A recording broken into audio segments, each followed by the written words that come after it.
Last class में जहाँ थे वहीं से पिक करते हैं, एंगल बाइसेक्टर्स को डील कर रहे थे, ठीक है ना। अब देखो कुछ एप्लीकेशंस देखते हैं एंगल बाइसेक्टर के। बात बंद करिए। हाँ देखो, एक सिनेरियो है जिसमें A1,3 से एक रे जो है एक्स एक्सिस पे इंसिडेंट हो रहा है and after reflection B point 7,5 से गुजर जा रहा है, ठीक है ना। तो हमें इक्वेशन ऑफ इंसिडेंट और रिफ्लेक्टेड रे लिखना है, ठीक है। अब लॉ ऑफ रिफ्लेक्शन पता ही है अपने को, क्या होता है इसमें, यहाँ पर अगर हम परपेंडिकुलर डालें तो जिस एंगल से आया उसी एंगल से जाएगा, ठीक है ना। तो अब देखो यहाँ पे एक मेथड तो इसका हो सकता है क्या,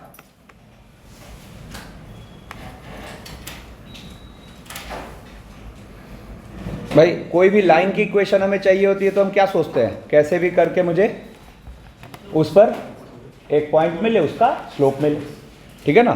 तो एक मेथड हम यहाँ लगा सकते हैं कि ये एंगल थीटा है तो ये भी एंगल थीटा होगा, है ना। तो यहाँ पर ध्यान दो, इसका मतलब दोनों का tan थीटा का मॉड क्या होगा, सेम होगा। एक मेथड ये लगा सकते हैं, है ना, समझ रहे हो, हाँ ठीक है। और वहाँ से फिर हमें m की दो वैल्यूज मिलने की पॉसिबिलिटी है, ठीक है ना। तो इस ओर तो एक तरीका तो दिखता ही है, बट इससे कहीं बेहतर तरीका अपने पास है टेक्निक ऑफ इमेज, ठीक है ना।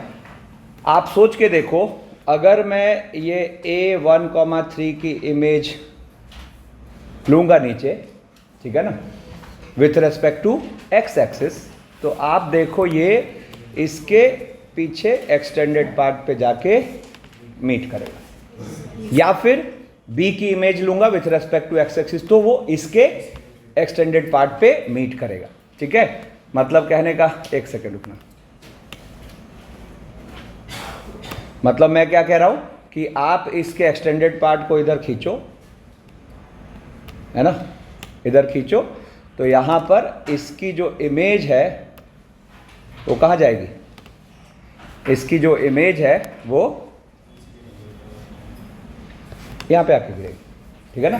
तो इसका मतलब अब सोचो तो A1,3 की इमेज कितनी हुई, A' 1,-3 और B 7,5 की इमेज B' क्या 7,-5, ठीक है ना। तो अब आप सोचो, आपको इंसिडेंट रे पर भी 2 पॉइंट्स पता है और रिफ्लेक्टेड रे पर भी 2 पॉइंट्स पता है, नहीं तो क्या हो जाएगा, इक्वेशन ऑफ इंसिडेंट रे,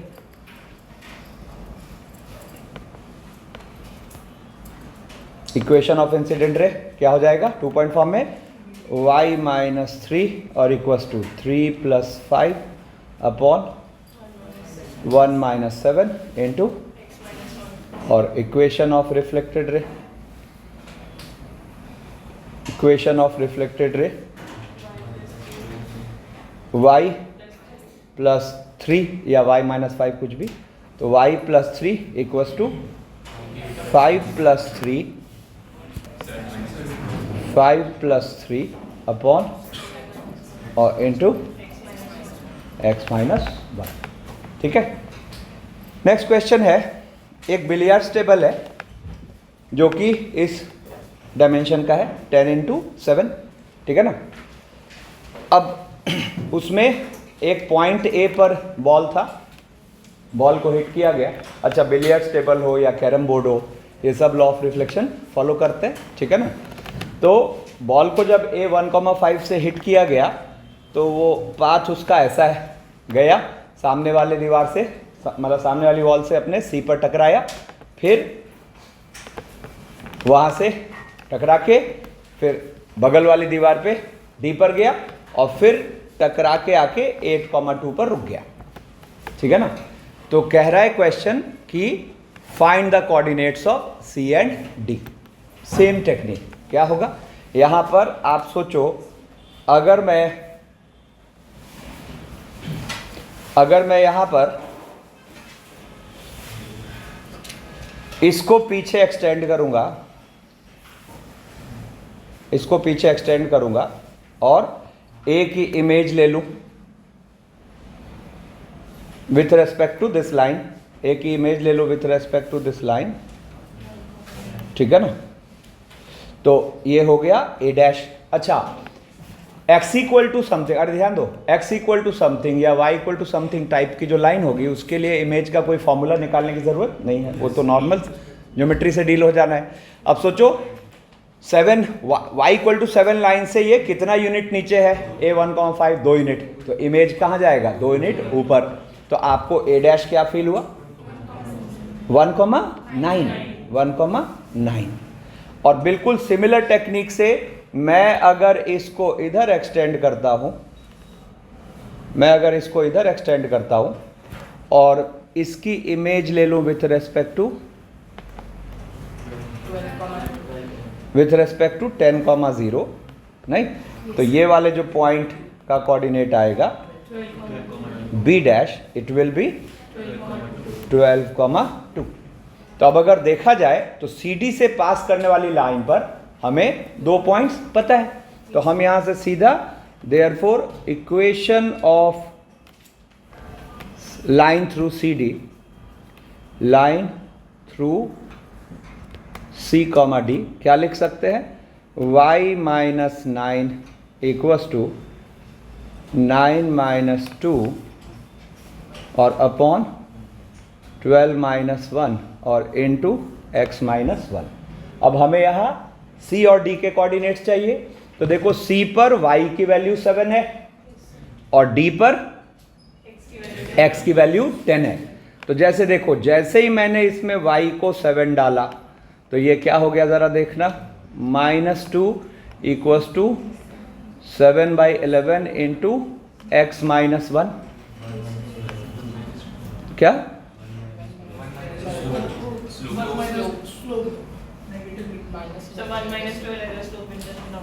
अच्छा, अरे 9 माइनस 2 अपॉन 1 माइनस 2, बिल्कुल ठीक बात है, 1 माइनस 12, ठीक है ना।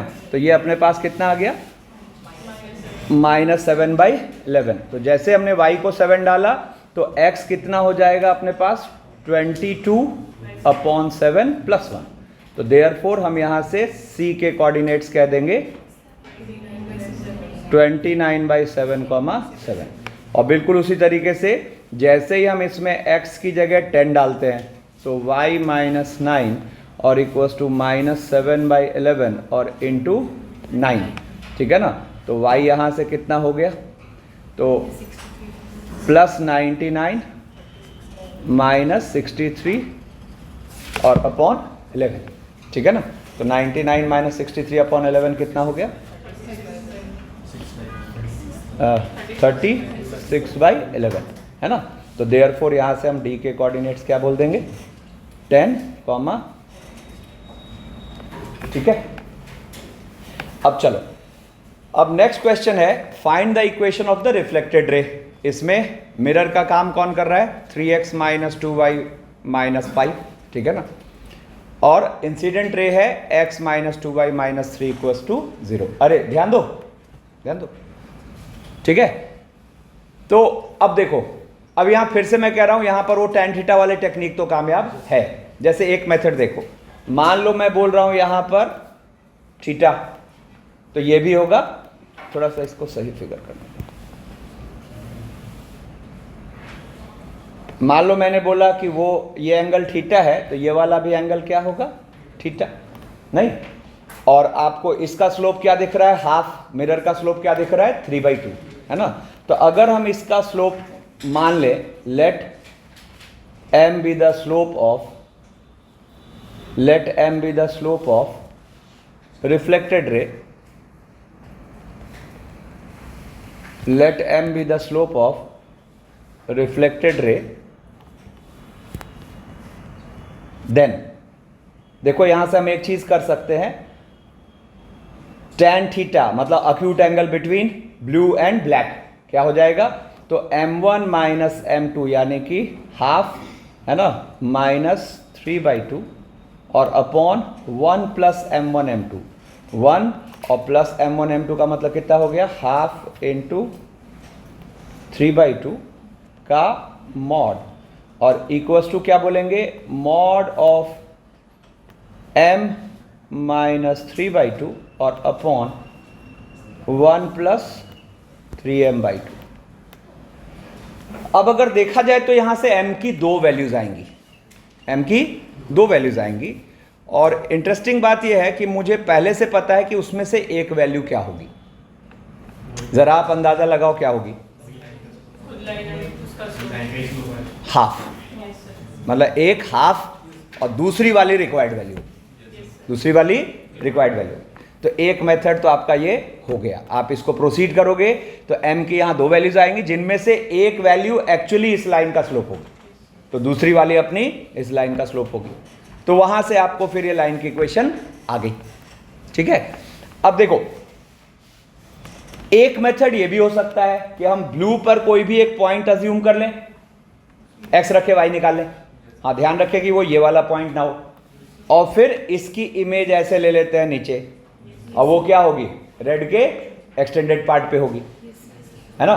तो वहां से पॉइंट स्लोप फॉर्म में फिर हम मतलब ये वाला पॉइंट तो सॉल्व कर ही सकते हैं ना, या फिर L1 प्लस लैम्डा L2 फंडे पे जाके कर सकते हैं। ठीक है, ये दोनों मेथड है, बट मुझे जो ज़्यादा बेहतर तरीका लगता है ये फर्स्ट मेथड है, ये फर्स्ट मेथड है। ठीक है ना।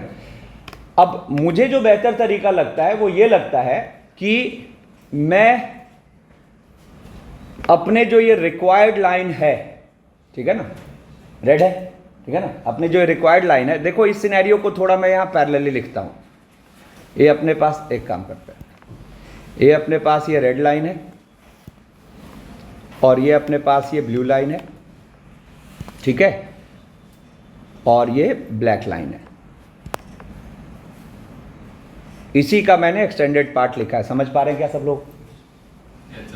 कैसे? आप यहां ब्लू को नीचे एक्सटेंड कर दो ना, और रेड को नीचे एक्सटेंड कर दो, यही सिनेरियो तो हो गया। बोलो।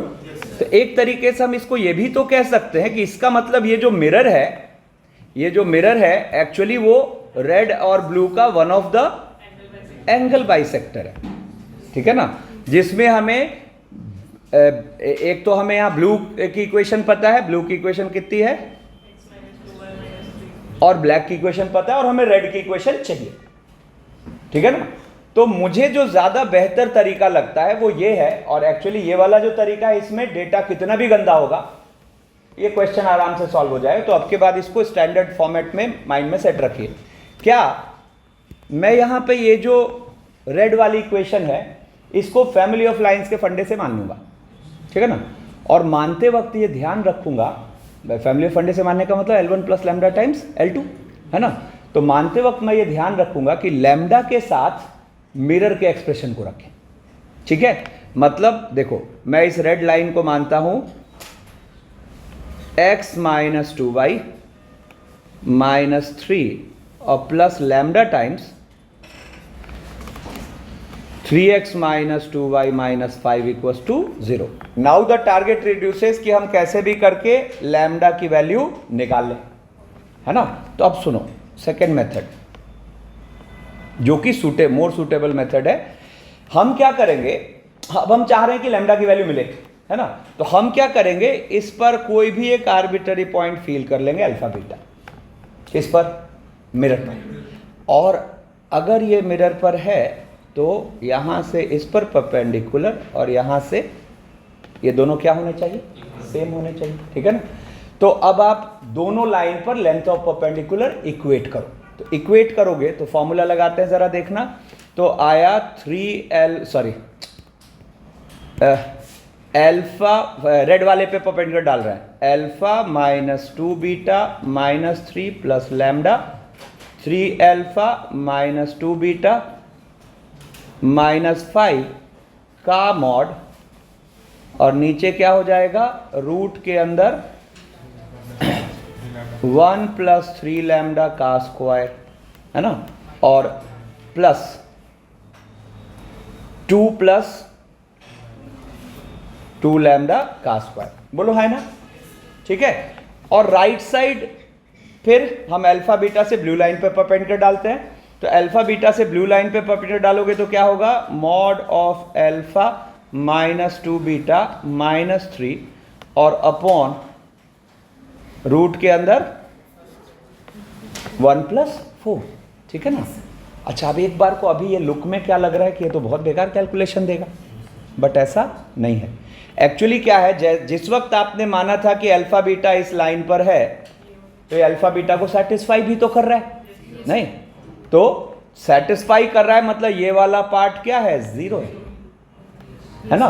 तो जब ये वाला पार्ट 0 है तो देखा जाए तो दोनों का न्यूमरेटर कैंसिल आउट हो गया, और देखा जाए तो सिंपल लैम्डा की एक क्वाड्रेटिक बन रही है। एक और मजेदार बात, जो लैम्डा की क्वाड्रेटिक बन रही है उसमें से लैम्डा की एक वैल्यू मुझे पहले से पता है, गेस करो तो क्या, 0।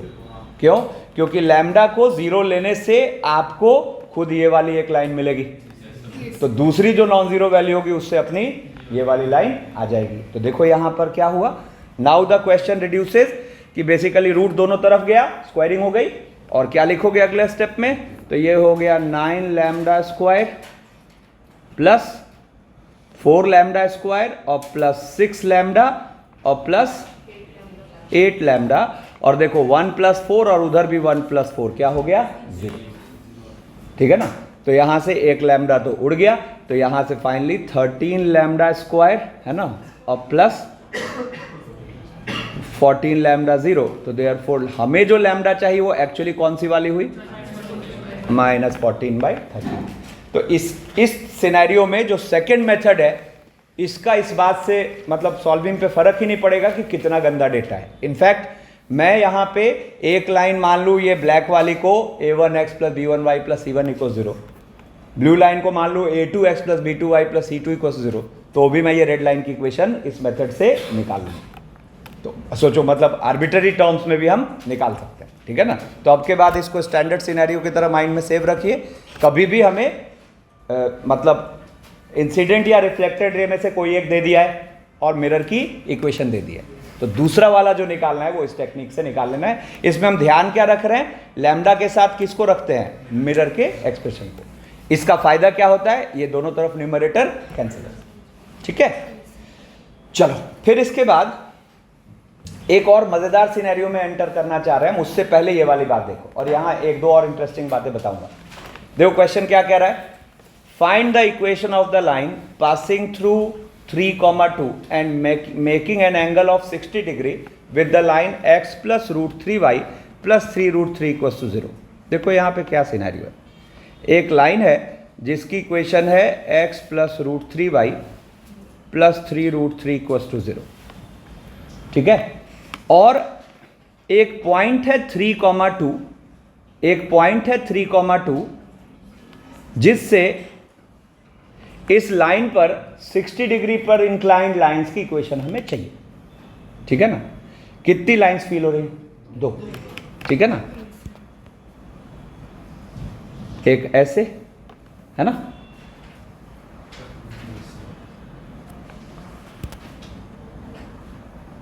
और दूसरी ये वाली, ठीक है ना। हमें ये दोनों लाइंस की इक्वेशन चाहिए। Same scenario can also be asked as कि एक इक्विलैटरल ट्रायंगल है जिसके वन ऑफ द वर्टेक्स पता है 3,2 और सामने वाले साइड के इक्वेशन पता है x + √3y + 3√3 = 0, ठीक है ना। क्योंकि अगर यहाँ से देखा जाए तो ये 60 डिग्री है और ये भी 60 डिग्री है, ठीक है ना। तो हमें ब्लू लाइंस की इक्वेशन चाहिए। तो अब देखो ब्लू लाइंस पर ऑलरेडी इसको हम बोलते हैं इक्वली इंक्लाइंड लाइंस की इक्वेशन कैसे निकालते हैं, ठीक है ना। तो अब यहां पे मिसिंग क्या है, हमें ब्लू लाइंस की इक्वेशन चाहिए। हम क्या सोच रहे हैं, कैसे भी करके दोनों लाइंस के हमें स्लोप मिल जाए। अरे ध्यान दो, दोनों लाइंस के हमें स्लोप मिल जाए, ठीक है ना। पॉइंट तो 3,2 उस पर ऑलरेडी है ही, ठीक है ना। तो यहां पर मैं इसके स्लोप को कुछ मान लेता हूं m, और अब मैं यहां लिखता हूं tan 60 degree equals to m1 minus m2, m2 मतलब क्या हो गया, -1/√3 और अपॉन 1 + m1 m2 m/√3, ठीक है ना। और इस पे लगा देते हैं हम मॉड। मॉड क्यों लगा रहे हैं? क्योंकि हम अक्यूट एंगल की बात कर रहे हैं, ठीक है ना। तो अब देखो यहां से मॉड में है, जब हम डील करें तो एम की कितनी वैल्यू आएगी? 2 वैल्यू क्या इंडिकेट कर रही है? एक इसका स्लोप तो दूसरा दूसरी वाली लाइन का स्लोप। तो एक ही बार में दोनों काम अपना हो रहा है ना। अब जरा देखो यहां हम इसको प्रोसीड करते हैं, तो प्रोसीड करेंगे तो ये क्या हुआ? tan 60 डिग्री अपना √3 और ये लिखा हुआ है mod of √3m + 1 upon √3 - m, ठीक है ना। और अब जरा देखो तो मॉड को दूसरी तरफ भेज देते हैं और प्लस माइनस साइन खोल देते हैं, तो ये यहां से क्या आ जाएगा जरा देखो तो कि √3m + 1 और इक्वल्स टू ±√3 और इनटू √3 - m, ठीक है। अब देखो तो एक बार प्लस को साथ रखते हैं, तो प्लस को साथ रखोगे तो √3m + 1 तो 3 - √3m, ठीक है ना। तो देखो तो यहां से m की वैल्यू कितनी आ गई? 2√3 यानी कि 1/√3। बोलो है ना? ठीक है, सही किया ना। √3 + √3 2√3 और 3 - 1 बिल्कुल ठीक है ना। और दूसरा जो है देखो तो √3m + 1 और इक्वल्स टू -3, ठीक है ना, और प्लस √3m। कुछ लफड़ा दिखा क्या? ये तो एब्सर्ड सॉल्विंग है ना, जबकि हर हाल में हमें m की कितनी वैल्यूज मिलनी चाहिए? 2। तो एक बात बताई थी, याद करो, स्लोप इनफाइनाइट भी तो होता है, तो कभी भी ऐसी एब्सर्ड सॉल्विंग आए मतलब स्लोप क्या है? इनफाइनाइट है। इसको ऐसे भी फील किया जा सकता है, आप m के लिए ना सॉल्व करके 1/m के लिए सोच लो, ठीक है ना। तो जैसे अगर आप m से डिवाइड कर दो बोथ साइड्स, तो आपको ये सिनेरियो क्या फील होगा? √3 + 1/m इक्वल्स टू और प्लस √3। तो आपको यहाँ से क्या फील हो रहा है? 1/m इक्वल्स टू क्या फील हो रहा है? 0, है ना। तो इसका मतलब एक बार को करके दिखाए, बाकी आपको समझ में आ जाना चाहिए कि कभी भी इस तरह की एब्सर्ड सॉल्विंग आई तो इसका क्या मतलब हुआ? स्लोप इनफाइनाइट, ठीक है ना। तो आप देखो एक तरफ से हमें स्लोप क्या मिला? 1/√3, दूसरी तरफ से हमें स्लोप मिला क्या? इन्फिनिटी। अच्छा, तो इसका मतलब therefore equation of required lines,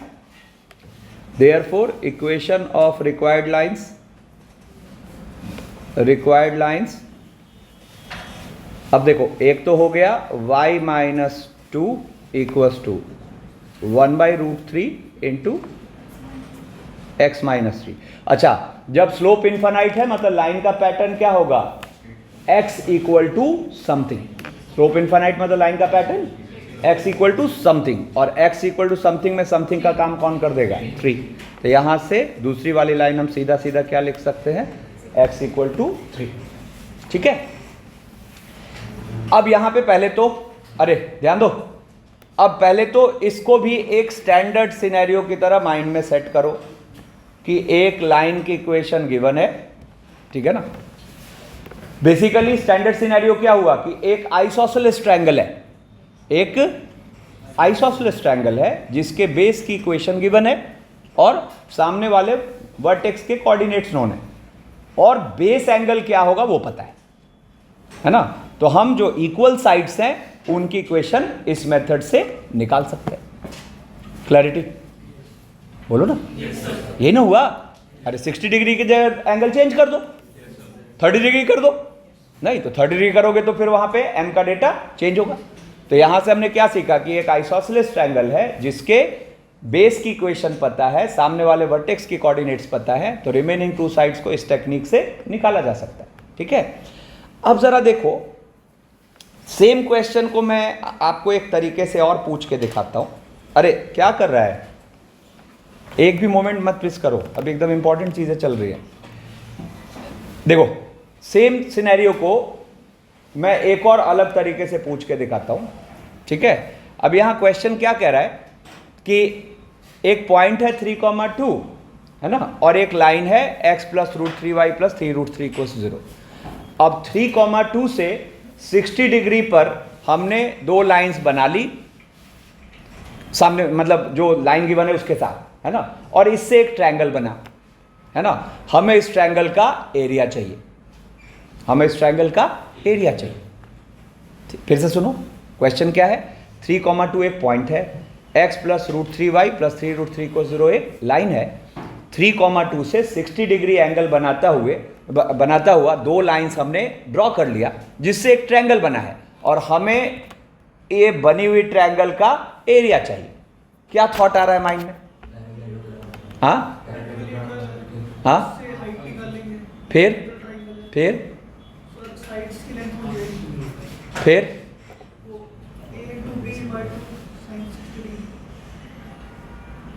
side की लेंथ निकाल के, फिर तो साइड की लेंथ निकालोगे तो फिर तो √3/4 इंटू साइड स्क्वायर ऐसे ही होगा। साइड की लेंथ निकालोगे कैसे? हाँ ठीक है ना।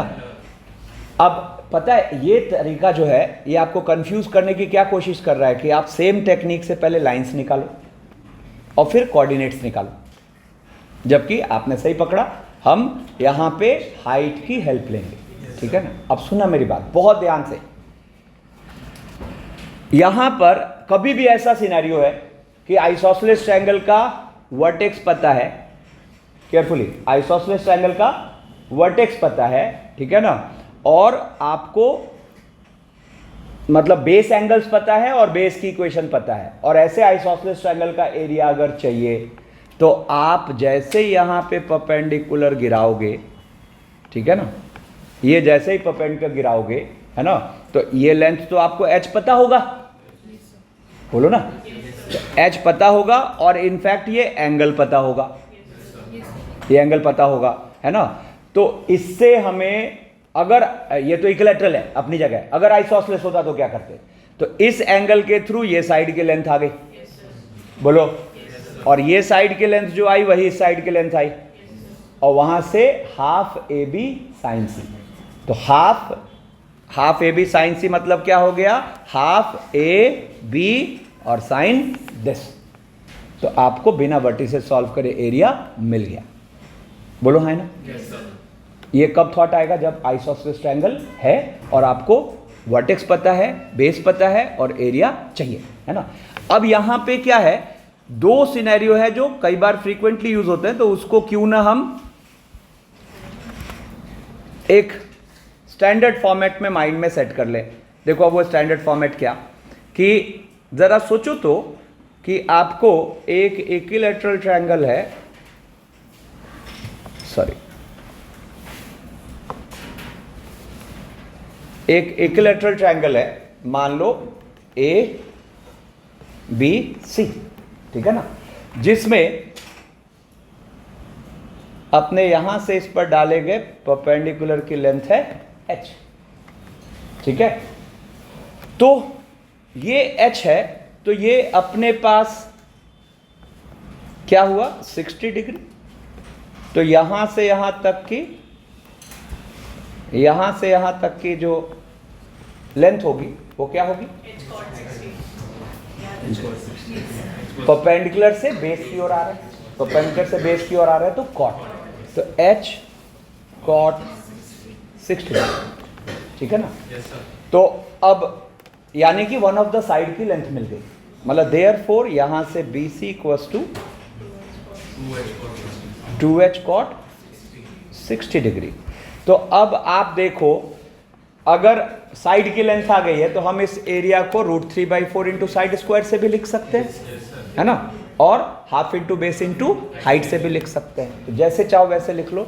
तो बेसिकली इसका जो एरिया आया, चलो half into base into height से लिख लेते हैं, तो half into h into 2h cot 60 degree. अब h स्क्वायर cot 60 डिग्री, अब cot 60 डिग्री कितना होता है?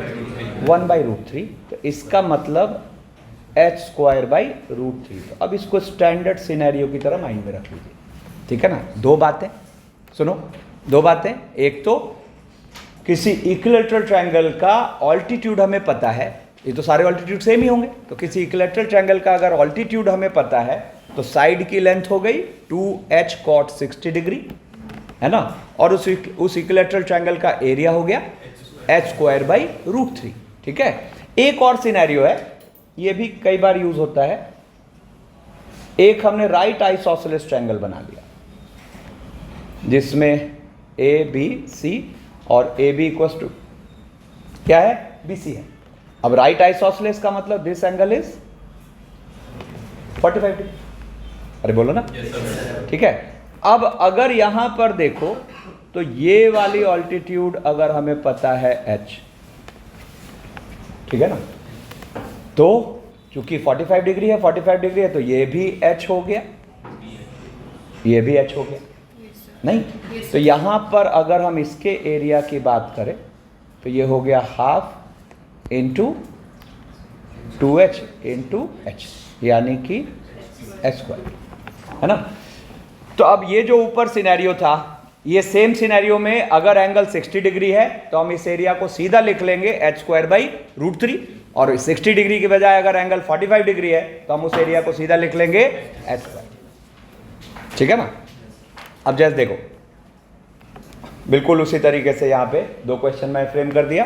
क्या, यहाँ पर ट्रायंगल एबीसी इज इक्विलैटरल, तो हमें find the area of this triangle कह रहा है, तो हम सीधा सीधा क्या करते हैं, यहां से इस पर डाले गए परपेंडिकुलर की लेंथ निकाल लेंगे, ये हो गया h, ठीक है ना। तो अब h को तो हम निकाल सकते हैं, कितना हो गया 6 - 12 + 1 का मॉड और अपॉन 5, तो ये हो गया अपने पास कितना 1, है ना। तो एरिया हम क्या बोलेंगे h²/√3, यानी कि, और थोड़ा सा केयरलेस हुए तो तुरंत आप ये साइड्स निकालने के पचड़े में फंस जाओगे, ठीक है ना। और इनफैक्ट साइड की लेंथ अगर अपने से पूछता ए बी बी सी या सी ए तो क्या होगा 2h cot 30 डिग्री, यानी कि 2h cot 60 डिग्री, 2h/√3, तो 2h/√3 का मतलब 2/√3, ठीक है ना। अब यहाँ पे डेटा मैंने वही कॉपी कर लिया है, और इस बार ये एंगल अपना 45 डिग्री है क्योंकि राइट आइसोसेलेस दे रखा है, ठीक है ना। अब इसका एरिया अगर हमें चाहिए तो इसका एरिया सीधा सीधा हो गया, यानी कि आंसर इज, ठीक है ना। चल अब देखो, अब मेनली हम बात कर रहे थे एंगल बाइसेक्टर के एप्लीकेशन की, तो बीच में मैंने ये एक एक्स्ट्रा चीज़ आपको बताई क्योंकि इसी से मिलता जुलता अगला क्वेश्चन है। देखो इस बार पढ़ो क्वेश्चन क्या है, कह रहा find the equation of lines passing through 4,5 and making equal angle with the lines this and this, ठीक है, making equal angle with the lines this and this, ठीक है ना। तो इस बार क्या है, उल्टा है, एक आइसोसेलेस ट्रायंगल है जिसके इक्वल साइड्स की इक्वेशन दे रखी है ना, और बेस पर कोई एक पॉइंट दे रखा है। पढ़ो एक बार अच्छे से, क्या कह रहा है, find the equation of lines passing through 4,5 and making equal angle with the lines this and this, ठीक है ना। तो मतलब ये क्या कहना चाह रहा है पता है, ये कहना चाह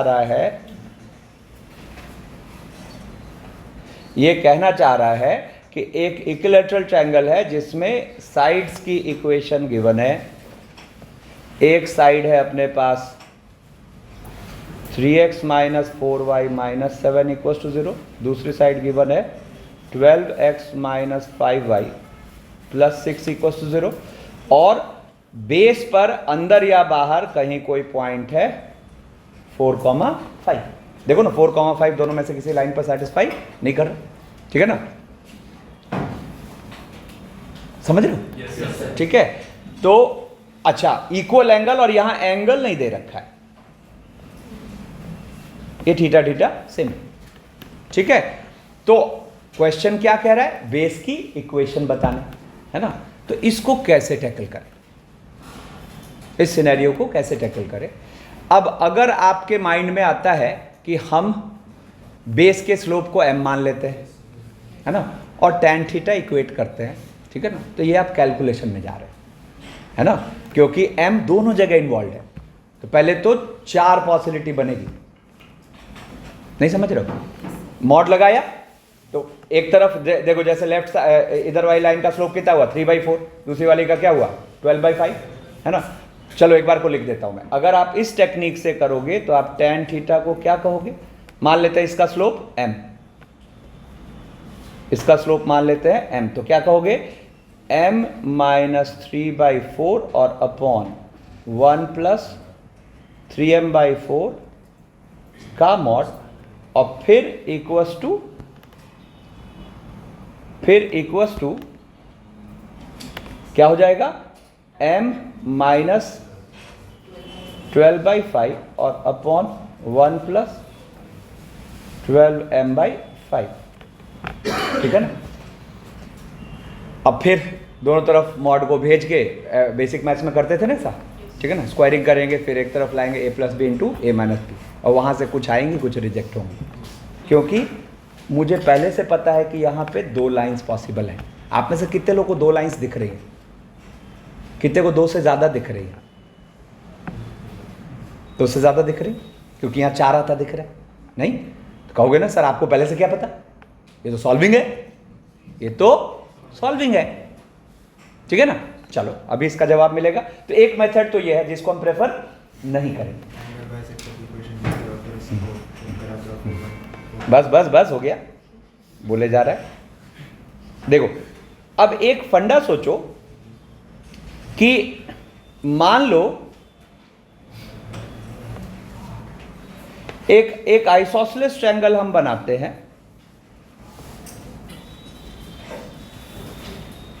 ठीक है, एक आइसोसेलेस ट्रायंगल हम बनाते हैं। रुको एक सेकंड, थोड़ा सा सही लेने दो, ठीक है।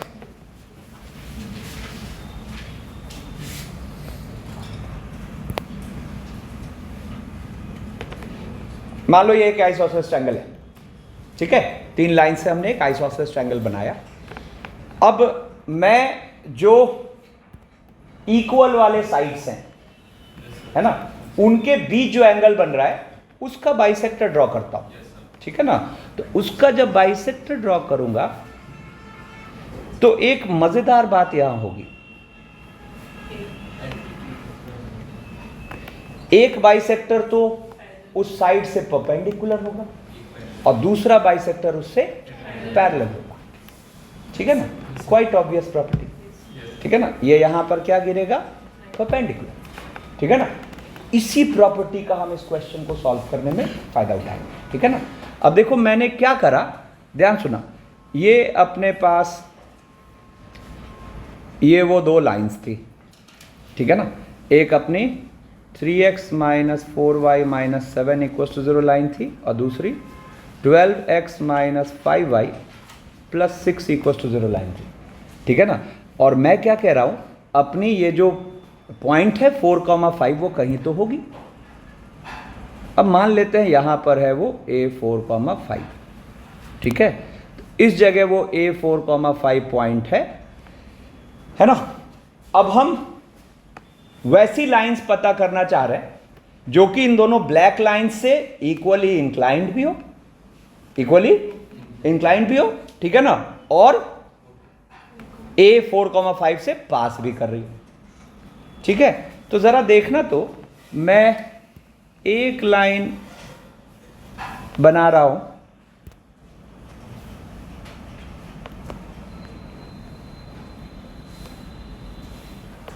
ये वाली बन गई, जिसमें हमने ध्यान रखा है कि ये ब्लैक वाली साइड्स क्या हो, इक्वल हो, ठीक है ना। और दूसरी लाइन बना रहा हूं,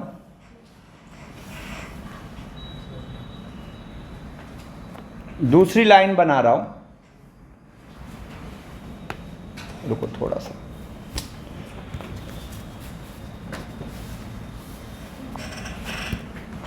दूसरी लाइन बना रहा हूं ये वाली, ठीक है। कोई तीसरी ढूंढ सकते हो क्या, सवाल ही नहीं, ठीक है ना। देखो यहां से आपने क्या करा, अगर देखा जाए तो this length equals to this length है कि नहीं, और this length equals to this length, ठीक है ना।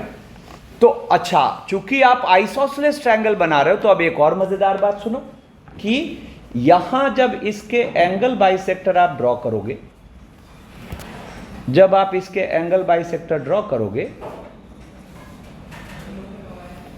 तो क्या होगा, एक बाइसेक्टर जो है, एक एंगल बाइसेक्टर इससे पैरेलल हो जाएगा, दूसरा एंगल बाइसेक्टर इससे पैरेलल, काम ही खत्म। तो इस वजह से मुझे यहाँ पहले से पता था कि दो ही लाइंस आनी है, ठीक है ना। हाँ, वो एम वाले तरीके से भी चलोगे तो जो 4 दिख रहा है उसमें से 2 रिजेक्ट होंगे, मतलब इमेजिनरी रूट्स आ जाएंगे, ठीक है ना। 2 रियल रूट्स आएंगे, 2 इमेजिनरी रूट्स आएंगे, पक्की बात है, ठीक है ना। तो अब अगर हम ये सिनेरियो समझ गए, कितने लोग एकदम कॉन्फिडेंटली समझ गए, बढ़िया, ठीक है ना। तो जब हम इस सिनेरियो को समझ गए तो हमें सबसे पहली बात तो यहाँ पर क्या पता है, चूंकि ये दोनों एंगल बाइसेक्टर आपस में परपेंडिकुलर होते हैं, तो ये वाली चीज भी आपस में क्या होगी, परपेंडिकुलर होगी, ठीक है ना। तो अब देखो, अब एक रफ वर्क होगा, है ना। ये अपना फर्स्ट मेथड था, फर्स्ट मेथड हम फॉलो नहीं करेंगे, हम बात कर रहे हैं सेकेंड मेथड की। तो अब हम रफ वर्क करते हैं। देखो अब वो रफ वर्क क्या हो रहा है, रफ वर्क हो रहा है 3x माइनस 4y माइनस 7 और अपॉन 5 और equals to 12x minus 5y plus 6 upon 13, ठीक है। कोई भी प्लस या माइनस के साथ हमने वन ऑफ द बाइसेक्टर निकाल लिया। In fact we are interested only in the value of slope, ठीक है ना। तो अब देखो यहां पर ये क्या आया जरा देखना, 39x minus 52y minus 91 equals to 60x minus 25y plus 30। तो ये यहां से कितना आ गया, 21x plus 27y plus 121 equals to 0। अब इसका स्लोप देखो कितना आया, ये आया -21/7 यानी कि -7/9। तो देयरफॉर रिक्वायर्ड इक्वेशंस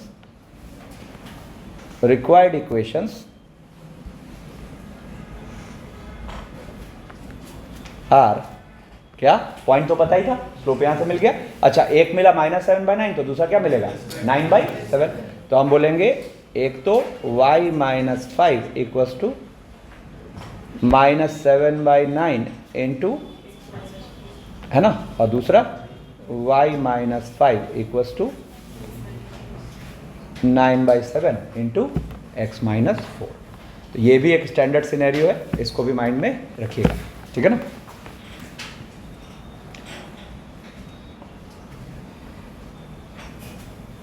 तो बेसिकली अगर देखा जाए तो ये किसका एप्लीकेशन हो गया, एंगल बाइसेक्टर, ठीक है ना।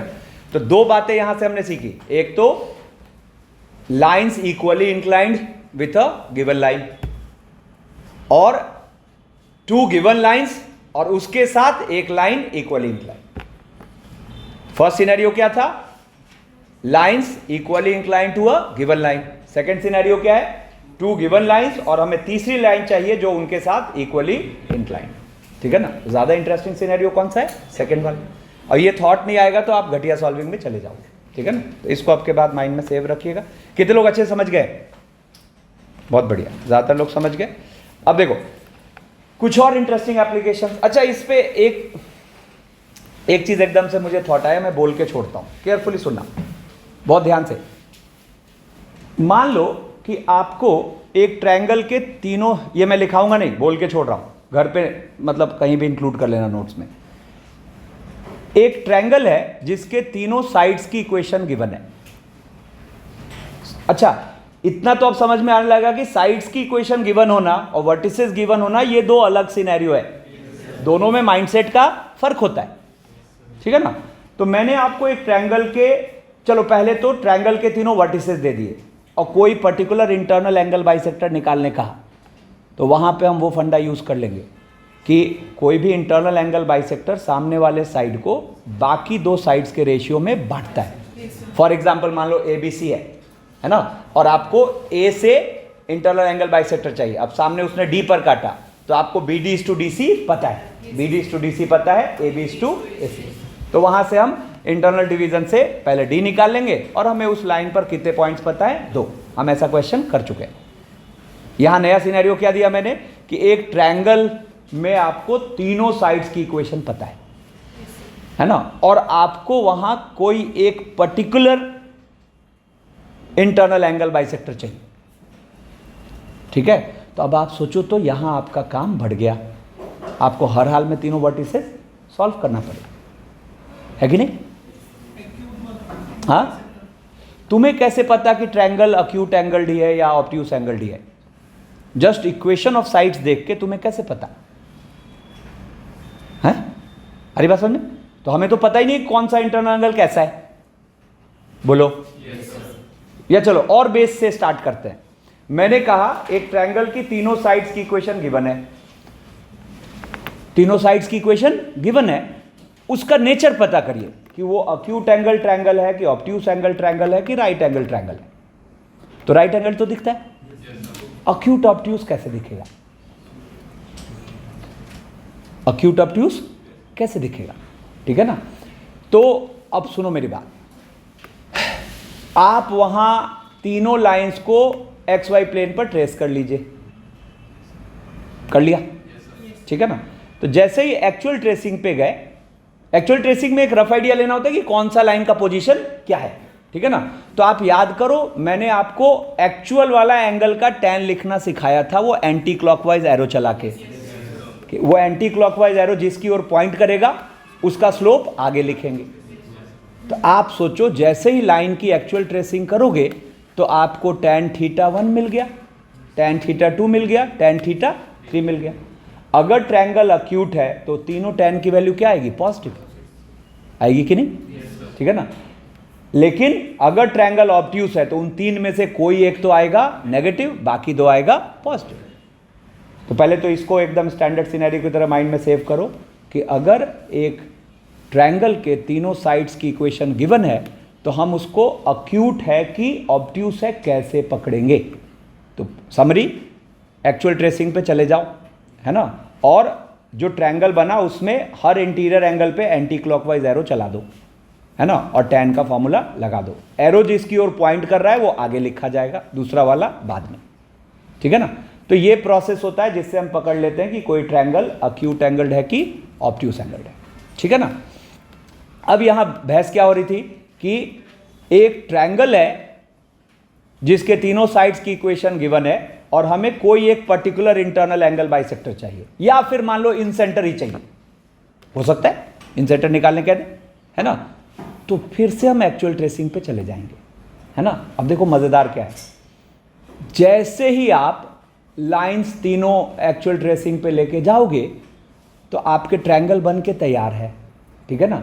और ट्रायंगल बन के तैयार है और वहां पे फिर आपको दिख जाएगा कि कौन सा एंगल कॉन्टेनिंग द ओरिजिन है, कौन सा angle not containing the origin है। कितने लोग एक बार में बात समझ गए? देखो, जैसे मान लो मैंने कहा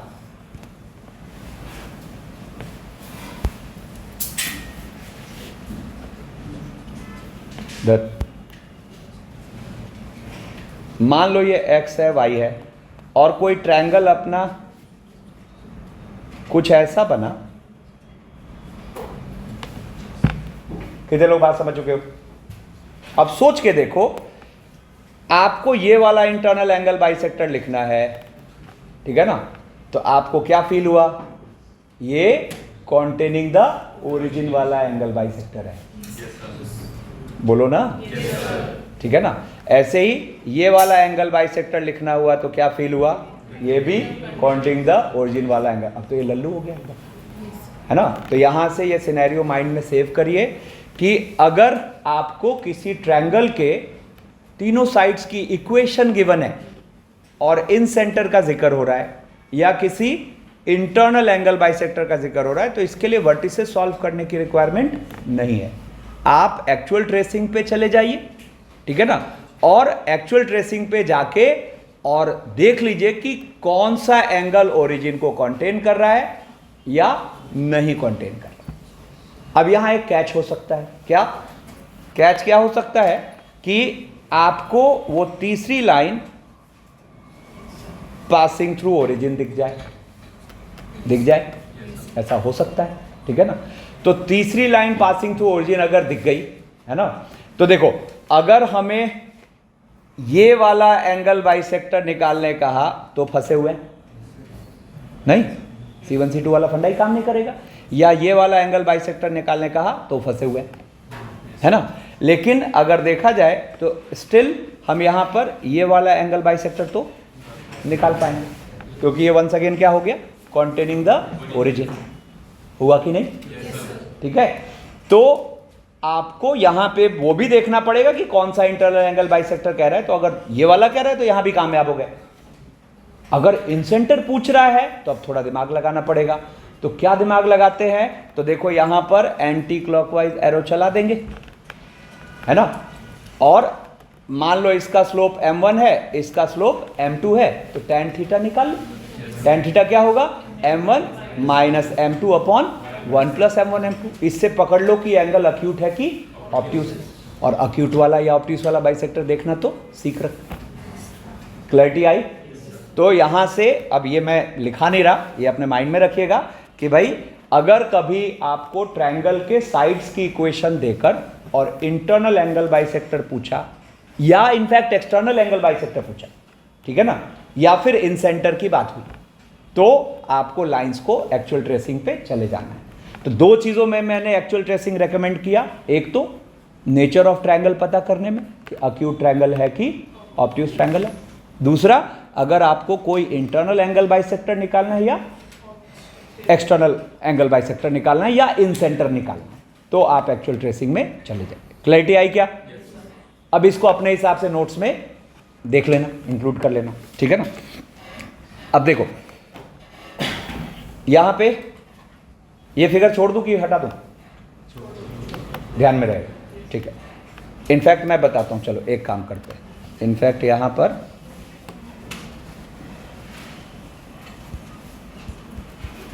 एक आइडिया आ रहा है, वो प्रीवियस वाला सिनेरियो बना के छोड़ देता हूं, ठीक है।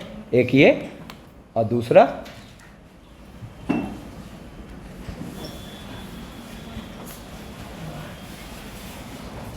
अब ज्यादा क्लैरिटी है, ठीक है ना।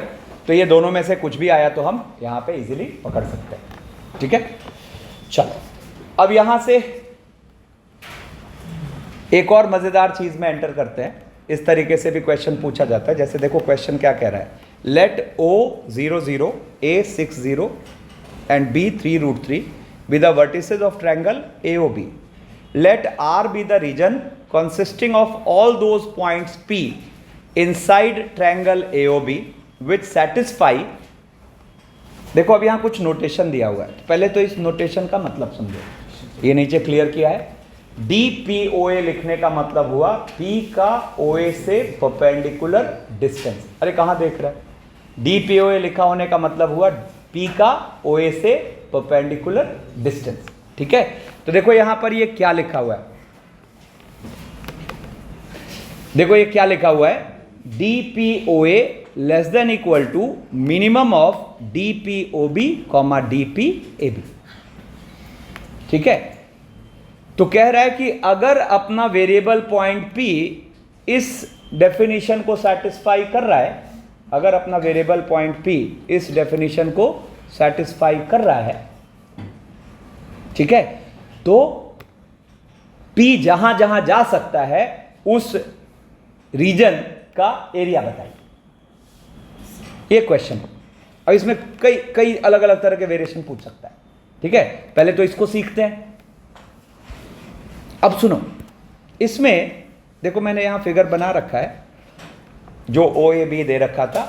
यहां से इजीली फील हो रहा है कि ट्रायंगल कैसा है, आइसोसेलेस है, ठीक है ना। अब सुनो, अब यहां से इसको क्रैक करना सीखते हैं। कितना भी टफ स्टेटमेंट होगा क्रैक हो जाएगा, ठीक है। बहुत ध्यान से समझना, पैरेलल थॉट्स नहीं। हमें क्या कह रहा है ये कि इन दोनों में से जो छोटा है ये उससे भी छोटा या बराबर है ना। तो कभी भी आपको दो चीजों में छोटा या बड़ा सोचना हो, सुनो, कभी भी आपको दो चीजों में छोटा या बड़ा सोचना हो, तो सबसे पहले आप सोचो वो बराबर कब, तभी तो पकड़ में आएगा। बराबर कब में बॉर्डर लाइन पकड़ आता है, फिर वहां से पकड़ में आ जाता है कि छोटा कब बड़ा कब, है ना। तो हमें इसको क्रैक करने के लिए सबसे पहले यह डील करना पड़ेगा कि इन दोनों गोलों में से कौन किससे कब छोटा, कौन किससे कब छोटा। तो अब जरा सोचो तो DPOB मतलब OB है यहां और DPAB है ना। अब P का इन दोनों लाइन से डिस्टेंस बराबर कब होगा, बराबर तब होगा जब हम यहां B पर एंगल बाइसेक्टर ड्रॉ करेंगे। यस और नो? ठीक है, तो दिस इक्वल्स टू दिस है ना।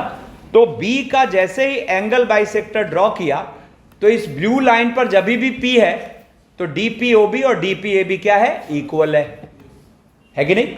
तो हमें यहां से तुरंत फील हुआ कि हम जैसे ही इस हिस्से में आएंगे तो DPOB कम हो जाएगा, DPAB बढ़ जाएगा, और जैसे हम इस हिस्से में आएंगे तो इसी का उल्टा हो जाएगा। बोलो।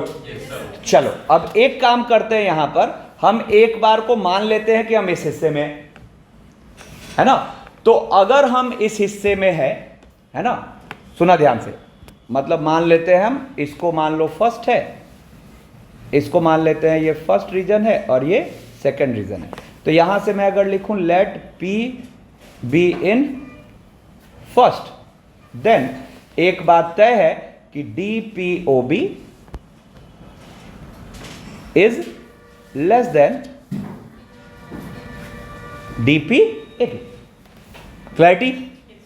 और जब हमें इन दोनों में से कौन छोटा है ये पता चल गया तो अब ये पूरा स्टेटमेंट क्या दिखेगा, सोचो तो in this case the statement becomes DPOA less than equal to DPOB, sorry DPOB। ठीक है ना।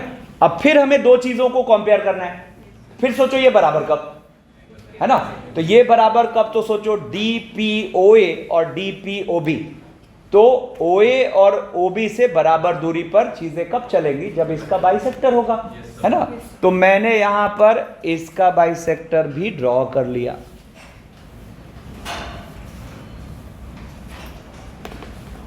ठीक है, तो आप सोचो P अगर इस हिस्से पर चल रहा है तो ये दोनों वैल्यूज आपस में क्या होंगी, बराबर होंगी। ठीक है ना। तो अब जरा सोचो तो कि अगर हम इस वाले हिस्से में है तो POA से क्या हो गया, पास, और OB से दूर। बोलो ना। ठीक है ना। और दूसरे वाले हिस्से में है तो OA से दूर हो गया और OB के पास हो गया। अब हमें किसको छोटा रखना है, किसको, OA को नहीं, DPOA लेस रखना है। तो DPOA लेस, अब जरा सोचो पहले ही हम कौन से क्वाड्रेंट में थे, फर्स्ट में थे, तो पहले ही हमें पता था कि इस हिस्से में है, और यहां से क्या स्टेटमेंट बना कि इस हिस्से में कॉमन क्या मिला, बात पकड़ में आई। तो यहां से अगर देखा जाए तो हम इस वाले रीजन का एरिया बोल रहे हैं। अभी काम क्या है, हाफ। बोलो ना। अभी काम हाफ है। ठीक है ना।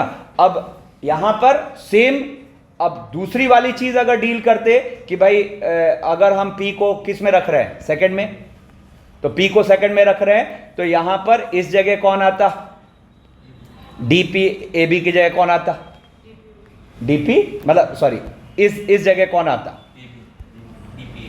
अरे यार DPAB है ना। और फिर देखते कि DPAB और DPOA कब बराबर है ना। तो इसका मतलब यहां पर क्या होता, अगर आप सिनेरियो को समझ गए हो तो अब दोबारा डबल मेहनत करने की जरूरत नहीं है। यहां से सीधा हमने यहां से सीधा हमने इसको ज्वाइन किया,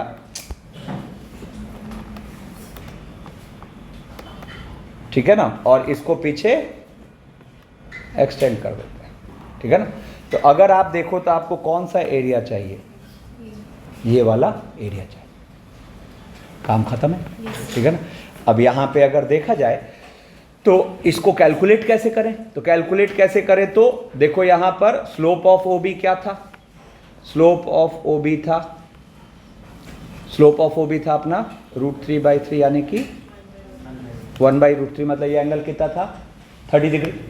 तो 30 डिग्री, तो ये वाला एंगल कितना होगा 15 डिग्री, और ये वाली लेंथ कितनी हो गई टोटल 6, तो ये 3। तो अब यहाँ से ये वाली लेंथ निकल गई ना, इधर जाएंगे, मैं करता रहता हूँ, जल्दी बोलो। तो 3 10 15 डिग्री, 3 10 15 डिग्री, ठीक है ना। तो आप देखो तो यहाँ पर आप जो ये एरिया बोलोगे, तो therefore required area equals to क्या हो गया, हाफ इंटू बेस 6 और इंटू, काम खत्म, ठीक है ना। अब सुना, यहीं पे मान लो मैं सिनेरियो ऐसा कर देता, अरे बात नहीं,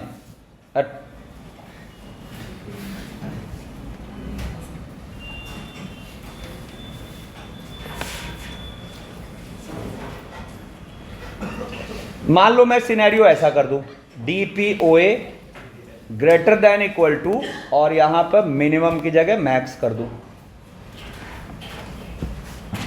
ठीक है ना, मिनिमम की जगह मैक्स कर दूं। रुको एक सेकेंड,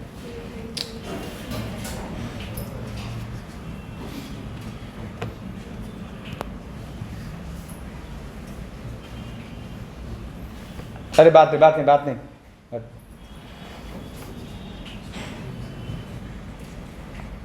ठीक है।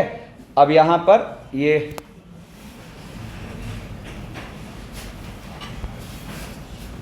जो भी है ये सारा हटा दिया,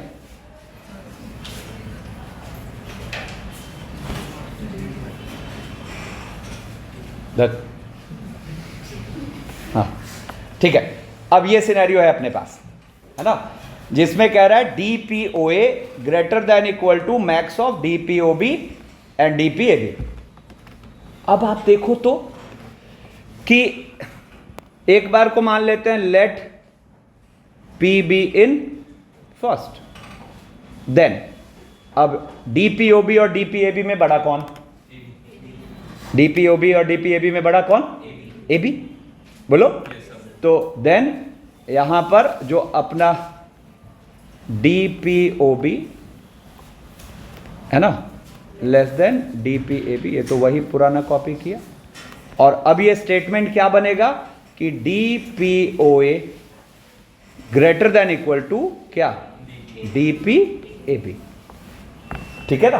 तो अब जरा देखो तो DPOA greater than equal to DPAB, ठीक है ना, तो OA और AB तो यहां पर बराबर कब होते, जब इस पर चलता, बोलो। तो हम अगर इस हिस्से में है तो,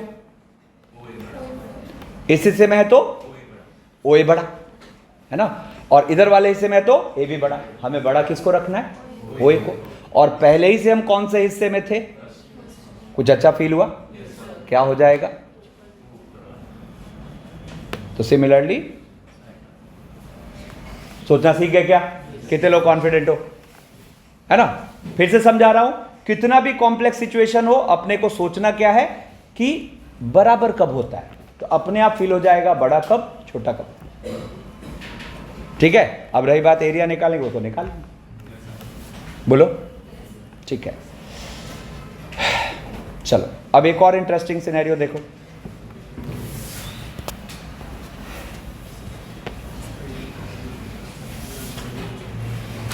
क्या कह रहा है, if DPDC less than DPAB less than maximum of DPBC DPAD where A00 B40 C46 D06 then find the area of the region in which P lies।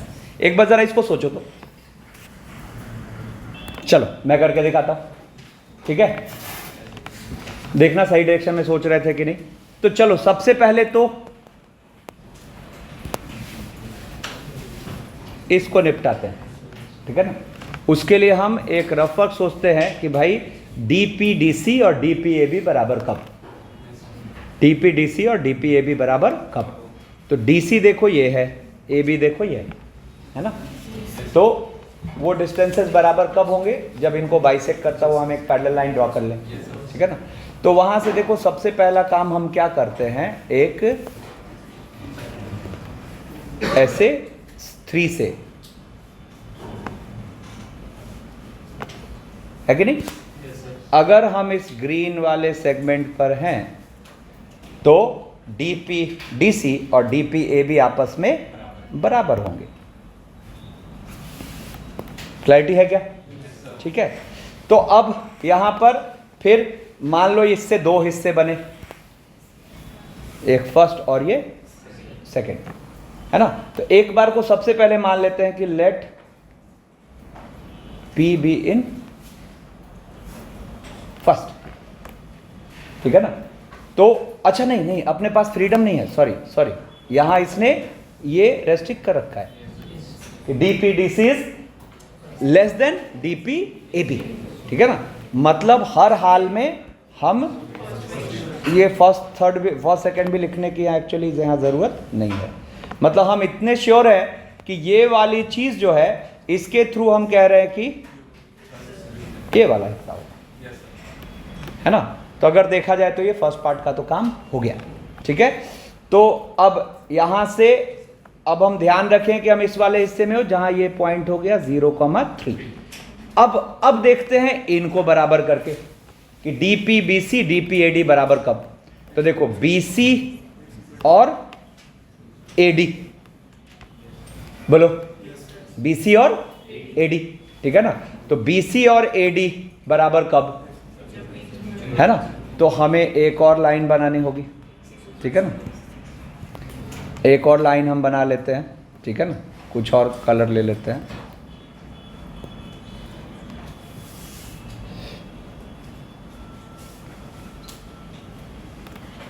ठीक है ना। ये हो गया, ठीक है। तो अब यहां पे इसको दो हिस्सों में बांटते हैं। अब यहां पे इसको दो हिस्सों में बांटते हैं, फर्स्ट हिस्सा और सेकंड हिस्सा। तो अब मान लेते हैं कि लेट P बी, अरे कहां उछल रहा है, P बी इन फर्स्ट, ठीक है। Let P be in first.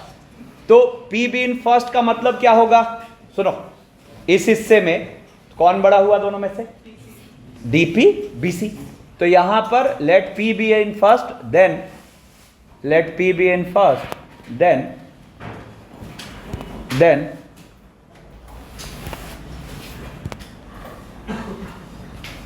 DPBC क्या greater than DPAD, DPBC greater than DPAD, ठीक है। तो ये स्टेटमेंट अब क्या बन गया, तो ये स्टेटमेंट बन गया DPAB, ठीक है ना। और दोनों में से मैक्स यूज करना है, बोलो। तो लेस देन DPBC, ठीक है ना। तो अब सोचो कि ये दोनों बराबर कब, ठीक है। तो DPAB और DPBC बराबर कब, है ना।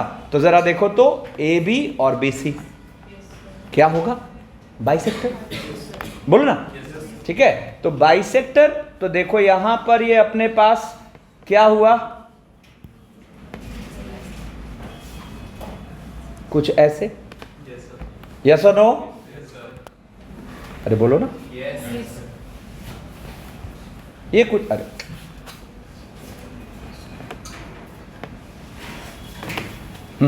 ऐसा चला, ठीक है। अब इस ब्लू लाइन पर है तो फिर क्या है, दोनों बराबर। अब हमें क्या रखना है, DPAB को लेस रखना है DPBC से। तो जरा सोचो तो इस हिस्से में क्या होगा, DPAB लेस, और इधर वाले हिस्से में बड़ा। तो हमें क्या रखना है, लेस। तो हमें लेस रखना है, और पहले ही से हम कौन से हिस्से में थे, फर्स्ट में। तो आप देखो तो यहां से आपको क्या फील हुआ, ऐसा, यस और नो, ठीक है। तो अब तो बात समझ में आ गई। तो दूसरी वाली जो होगी वो क्या होगी, जरा देखो तो, वो अब पूरा निकालने की भी जरूरत नहीं है। ये अरे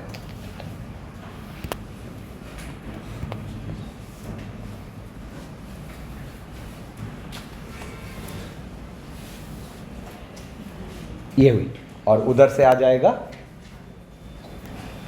कितने लोग का हो गया था, बढ़िया, ठीक है ना।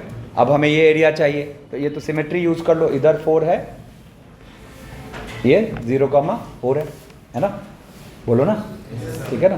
तो 0,4 है तो ये अपने पास क्या आ जाएगा, half into base into height, ठीक है ना। ये 0,4 हो गया, ये वाले पॉइंट को क्या बोल दोगे, ये हो जाएगा अपने पास basically x/4 plus y/4 equal to 1, x/4 plus y/4 equal to 1, और उसमें y को 3 डाल दो, तो x/4 plus y/4 equal to 1, ठीक है ना, और उसमें y को 3 डाल देते हैं, तो y को 3 डालोगे तो x इक्वल टू क्या आ गया 1। तो इसका अंदर ये वाला पॉइंट क्या है, खत्म है। रिक्वायर्ड एरिया क्या हो जाएगा, half into base, half into base हो गया अपने पास कितना 1, और इंटू हाइट 1, और इसका इधर भी, और अरे क्या कर रहा है,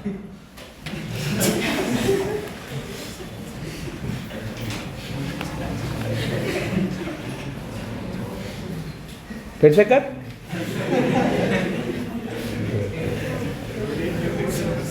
वाह, है ना। चलो अच्छा, इस एक और सिनेरियो जो हम पहले एरिया अंडर द कर्व में देख चुके हैं, एक बार को मैं वापस रखता हूं। जैसे एक क्वेश्चन देखो, एक क्वेश्चन है कह रहा है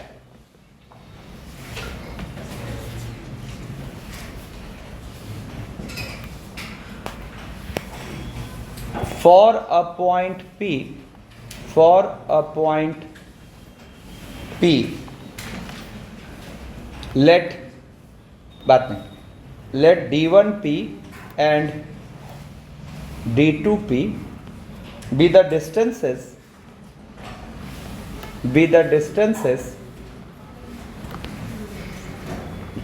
D1P and D2P be the distances of the point P, ठीक है, from the lines, अरे silence, x minus y equals to 0 and x plus y equals to 0 respectively.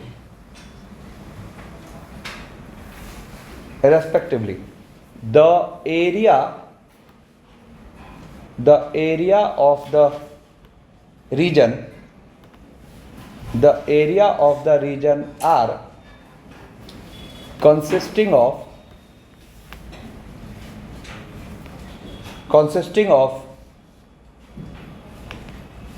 all points P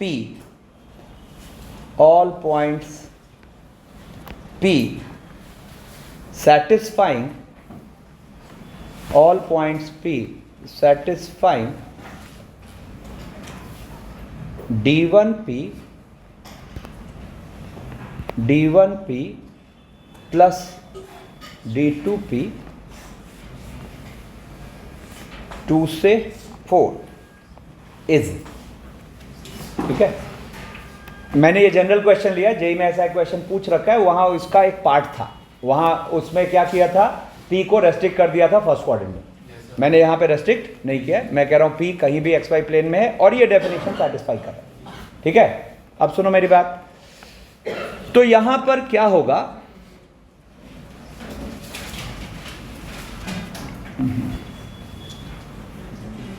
बातें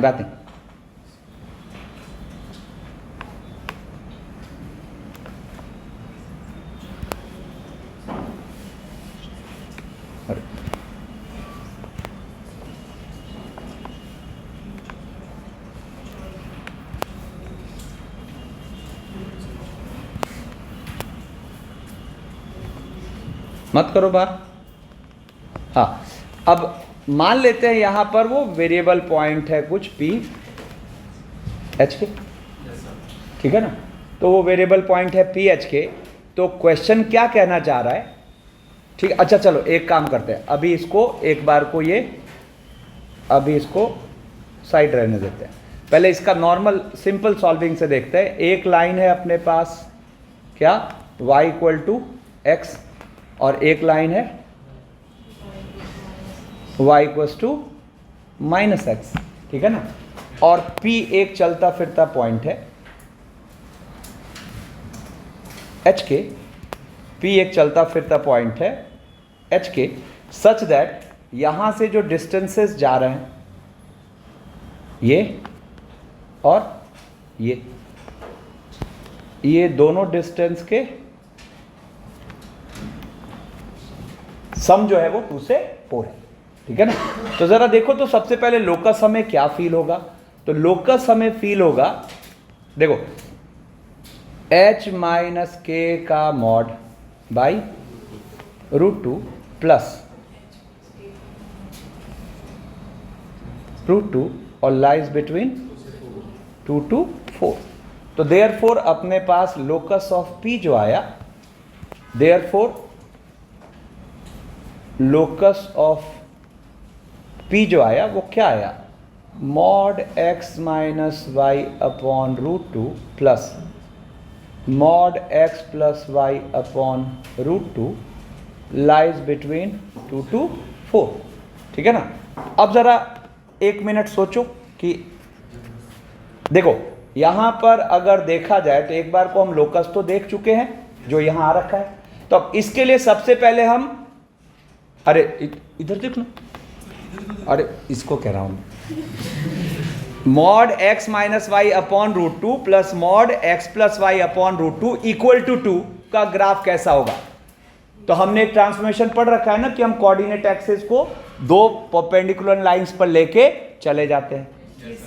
अब देखो ये प्रॉपर सेट है, line का expression upon √a² plus b², line का expression upon √a² plus b²।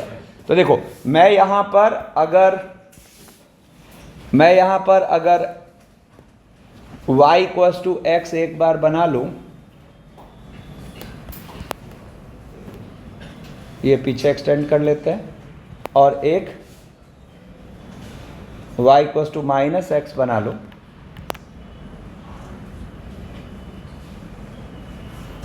ठीक है। तो पहले लेफ्ट साइड वाला इक्वल टू मान के काउ ट्रेस करते हैं। तो अगर आप सिनेरियो की अंडरस्टैंडिंग रखते हैं तो ये अब नए एक्स और वाई सिस्टम है, तो न्यू एक्स और वाई सिस्टम में आपको ये वाला कैसा दिखेगा पता है, मॉड कैपिटल एक्स प्लस, है ना, और इक्वल टू 2 कहेगा √2 तो नीचे रहेगा ना, √a² प्लस b²। ये पूरा x ट्रीट होगा और ये पूरा y ट्रीट होगा, ये तो अच्छी बात है, नीचे √a² प्लस b² बना हुआ है। तो एक आप ट्रेस करोगे ये वाला, है ना, और यहां से, अरे मतलब देखो मैंने क्या कहा, इसके थ्रू आप ट्रेस किसको करोगे, mod x plus mod y equals to 2 को, और इधर वाले के थ्रू आप ट्रेस किसको करोगे, mod x plus mod y equals to 4 को, ठीक है ना। तो इसका मतलब क्या हुआ, अगर आप शेप को समझते हैं तो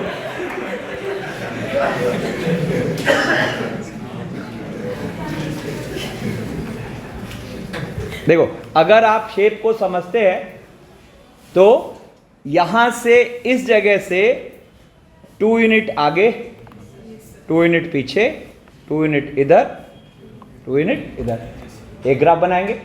अब बिल्कुल वैसे ही 4 यूनिट आगे, 4 यूनिट पीछे, 4 यूनिट इधर, 4 यूनिट दूसरा बनाएंगे, ठीक है ना। तो देखो यहां से अब हम वो लोकस लिख रहे हैं,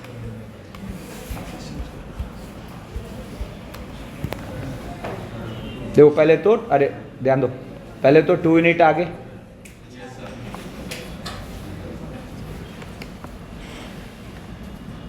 और यहां से फिर 4 यूनिट,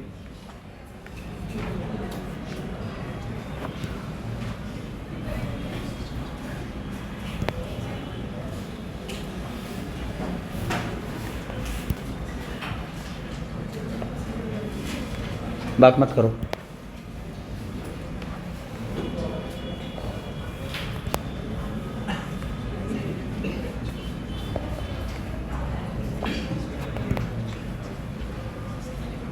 थोड़ा सा गड़बड़ हो गया, रुको।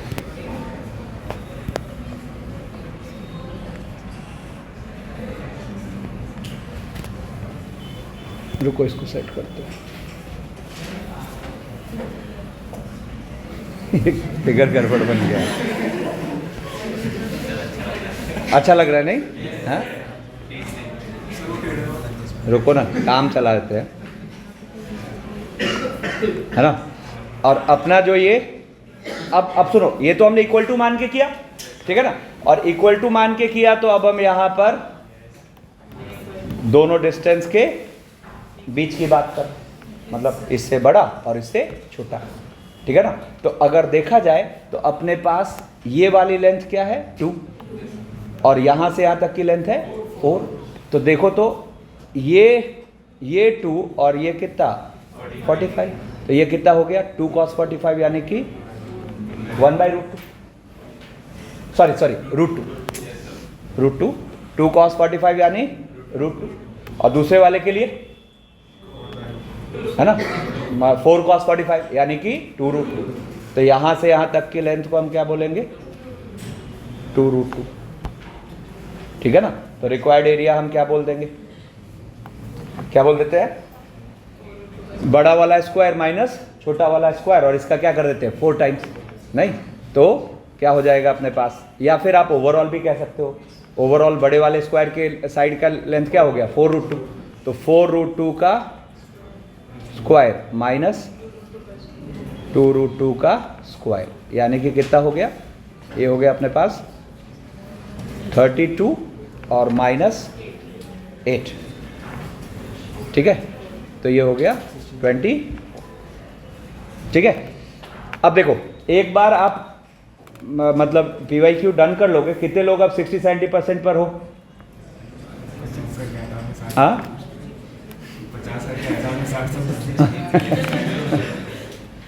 क्यों नहीं कर रहे हो? तो उसको खत्म करो ना, ठीक है। तो अभी एक बार को खत्म कर लोगे ना, तो फिर आपको 8-10 इंटरेस्टिंग सिनेरियोज और दिखाऊंगा इसमें, ठीक है ना। अब देखो जस्ट यहाँ पे पेयर ऑफ स्ट्रेट लाइंस को आज स्टार्ट ले लेते हैं।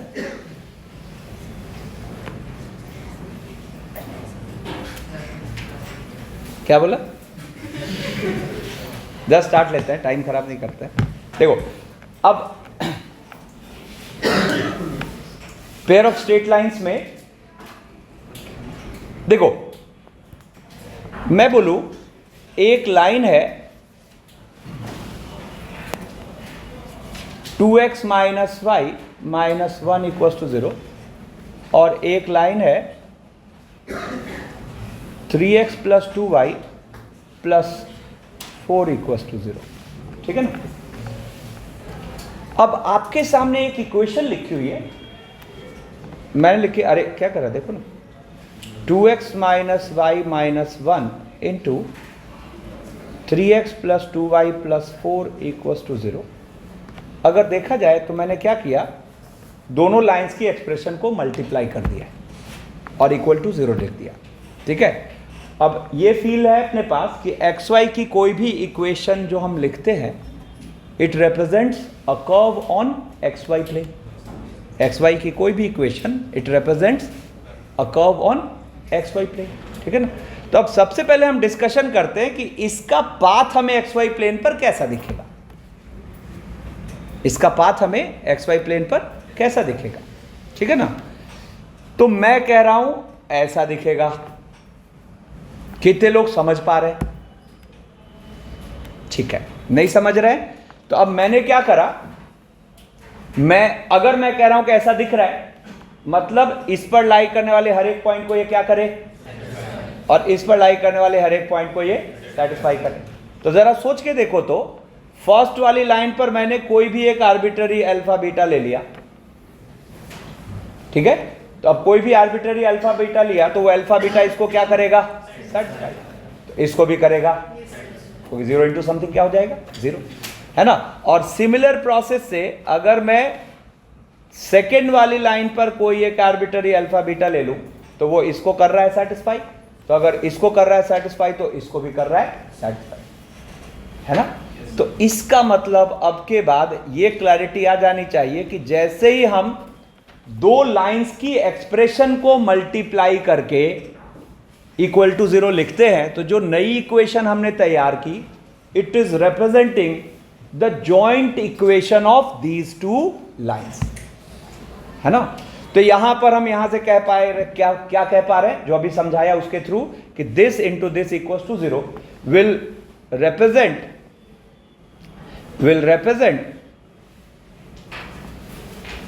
the equation of pair of straight lines, the equation of pair of straight lines having equations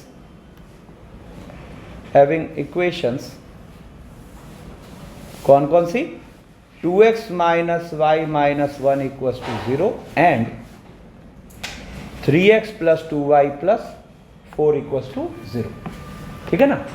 अब जरा देखो तो इसका मल्टीप्लाइड फॉर्मेट क्या होगा, तो कुछ एक्स स्क्वायर का कोफिशिएंट, कुछ एक्स वाई का कोफिशिएंट, कुछ वाई स्क्वायर का कोफिशिएंट, कुछ एक्स का कोफिशिएंट, कुछ वाई का कोफिशिएंट और कुछ कांस्टेंट टर्म, मतलब एक general equation of second degree. तो यहां से पता है एक थॉट क्या आया, एक थॉट आया कि अच्छा इसका मतलब कोई भी general equation of second degree will represent a pair of straight lines. Just एक थॉट आया, है ना, कि कोई भी general equation of second degree will represent a pair of straight line. अब एक काम करते हैं, अब रिवर्स फ्रेमिंग करते हैं, इसको मल्टीप्लाई कर जाते हैं, है ना, ठीक है। अब एक क्वेश्चन में लिखता हूं, कंसिडर द इक्वेशन अब इसको मल्टीप्लाई करके लिखता हूं मैं, तो और उसी फॉर्मेट में लिखे क्या, पहले एक्स स्क्वायर फिर एक्स वाई फिर वाई स्क्वायर फिर एक्स फिर वाई फिर कांस्टेंट, ये स्टैंडर्ड फॉर्मेट होता है, ठीक है ना। तो अब यहां पर जरा देखो तो 6x square plus 4xy minus 3xy क्या हुआ, प्लस xy, ठीक है। फिर उसके बाद माइनस 2y स्क्वायर प्लस यहां से आ जाएगा अपने पास माइनस 3x और प्लस 8x प्लस 5x, फिर y वाला माइनस 6y और माइनस 4 इक्वल्स टू 0। अब मैंने कहा कंसिडर द इक्वेशन दिस। अब यहां पे क्वेश्चन है कि find whether this equation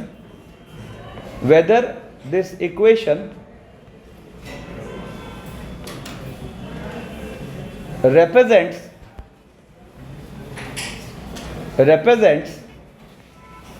a pair of straight lines or not, a pair of straight lines or not. If yes, then find the equation of the lines. If yes, then find the equation of the lines. अब सुनो मेरी बात, अच्छा reverse frame किया तो पहले से पता है मुझे कि ये दो joint equation of pair of lines है, ठीक है ना। अब देखो तो मैं यहां पर क्या करूंगा, मैं यहां पर इसको ऐसे लिख लेता हूं 2y स्क्वायर, ठीक है ना। एक्चुअली मैं यहां y की क्वाड्रेटिक बनाने की कोशिश करता हूं या x की, कोई भी चलता है, तो यूजुअली हम y की बनाते हैं, तो 2y स्क्वायर उस तरफ भेज दो। फिर है अपने पास क्या, प्लस 6 इंटू वाई, ठीक है ना, और फिर minus 6x square minus 5x plus 4। अब आप इसको y की क्वाड्रेटिक फील करो तो रिमेनिंग चीजें उसकी कोफिशिएंट हो गई, और अब आप इसको in terms of x solve करने की कोशिश करो, ठीक है। यहां से सारा सिनेरियो क्लियर हो जाता है। y equals to minus B, यानी कि x minus 6 plus minus root के अंदर b स्क्वायर, यानी कि x square minus 12x plus 36, है ना, और माइनस 4ac, तो माइनस माइनस प्लस 8, ठीक है ना, और क्या हो जाएगा 6x square plus 5x minus 4, ठीक है, और अपॉन 4, ठीक है। अब देखो जब हम यहां y को in terms of x solve करने लगे तो एक ऐसा स्टेप पे हम रुके हुए हैं। अब देखो यहीं से सारा सिनेरियो क्लियर होगा। अब इस सिनेरियो ने सजेस्ट किया कि नहीं, general equation of second degree always pair of lines को रिप्रेजेंट नहीं करेगी। क्यों? क्योंकि उसके लिए इस लाल गोले को x का परफेक्ट स्क्वायर होना जरूरी है। ये लाल गोला अगर x का परफेक्ट स्क्वायर है तो रूट हटेगा, और रूट हटेगा तो y मिलेगा in terms of x without any fractional part. ठीक है ना? तो सारा खेल फिर इस पे टिक गया कि ये x का परफेक्ट स्क्वायर है क्या। तो अब कोई भी क्वाड्रेटिक एक्सप्रेशन इन x का परफेक्ट स्क्वायर कब होता है? जब उसका d 0, तो वहीं से वो डेल वैल्यू का कॉन्सेप्ट आ जाएगा। कौन सा वाला? ABC प्लस 2FGH वाला। ठीक है ना? कि भाई डेल वैल्यू 0 तो ये परफेक्ट स्क्वायर बनेगा, और परफेक्ट स्क्वायर बनेगा तो रूट हटेगा, रूट हटेगा तो दो लाइंस बन जाने। अब चूंकि हम रिवर्स सॉल्विंग किए तो यहाँ पक्की बात है परफेक्ट स्क्वायर तो बना ही। तो देखो यहाँ पर क्या होना है, देखो तो यहाँ से ये आ गया यहाँ से आ गया ये y और x माइनस 6 और प्लस माइनस, ये देखो तो क्या लिखा हुआ है, ये लिखा हुआ है 7x माइनस 2 का होल स्क्वायर, और रूट हट गया है ना, और यहाँ से अपॉन 4। ठीक है?